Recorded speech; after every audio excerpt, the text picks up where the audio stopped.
सिंधिया के खास ने दिया जोरदार झटका, खास ने कर दी कांग्रेस में वापसी।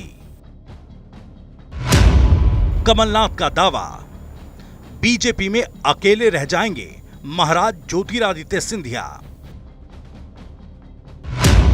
बीजेपी में नहीं बन रही बात तो सिंधिया समर्थक लगातार छोड़ रहे उनका साथ। मध्य प्रदेश विधानसभा चुनाव से पहले बीजेपी मुश्किल में फंस गई है। बीजेपी की मुश्किल ज्योतिरादित्य सिंधिया के कारण बढ़ती जा रही है। सिंधिया के आने से बीजेपी में खींचतान लगातार मची हुई है। हर नेता नाराज दिखाई दे रहा है। यहां तक मंत्रियों को भी चिंता हो रही है कि चुनाव में टिकट मिलेगा या पत्ता साफ हो जाएगा। परेशान सिंधिया समर्थक भी हैं और बीजेपी के पुराने नेता भी।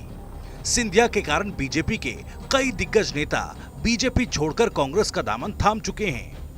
पूर्व सीएम कैलाश जोशी के बेटे दीपक जोशी पहले ही बीजेपी छोड़ कांग्रेस में जा चुके हैं, क्योंकि जोशी को एहसास हो चुका था कि उनकी सीट पर इस बार बीजेपी से सिंधिया समर्थक को टिकट मिलने वाला है। अब जोशी बुधनी सीट पर सीधे शिवराज सिंह चौहान के खिलाफ चुनाव लड़ने की तैयारी कर रहे हैं। दूसरे भी कई नेता नाराज हैं। बीजेपी में ये लिस्ट भगवान हनुमान की पूंछ की तरह बढ़ती ही जा रही है कि अब सिंधिया समर्थक भी नाराज होना शुरू हो गए। 2020 में सिंधिया के साथ बीजेपी में आए कई नेताओं ने पिछले दिनों कांग्रेस में वापसी कर ली और ये सिलसिला चुनाव करीब आते आते तेज होता जा रहा है।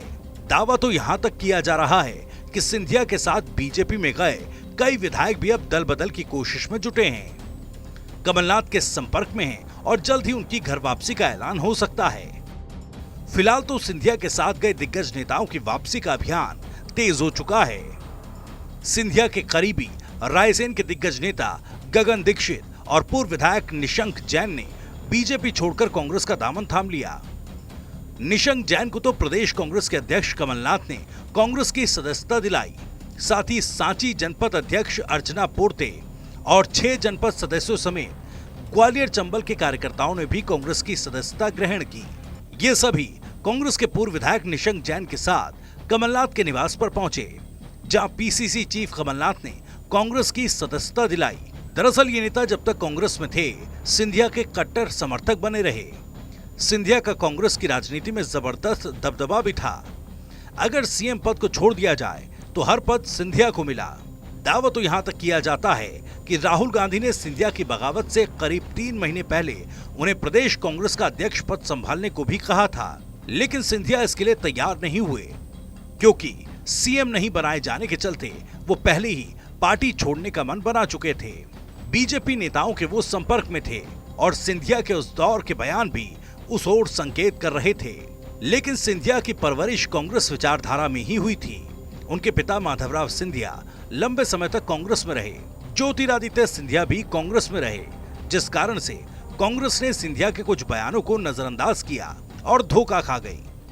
धोखा सिंधिया समर्थकों को भी मिला, क्योंकि कांग्रेस से बीजेपी में गए अधिकांश सिंधिया समर्थकों को पार्टी में कोई काम नहीं मिला। सत्ता होते हुए भी विपक्षी दल के कार्यकर्ताओं जैसा बर्ताव उनके साथ किया गया, जिस कारण से सिंधिया के साथ गए अधिकांश कांग्रेस नेताओं का भरोसा जल्दी ही अपनी नई पार्टी से उठ गया। इन्हें अपनी गलती का एहसास हो चुका है और अपने किए पर शायद पछतावा भी हो रहा है। इसलिए कांग्रेस में वापसी शुरू हो चुकी है।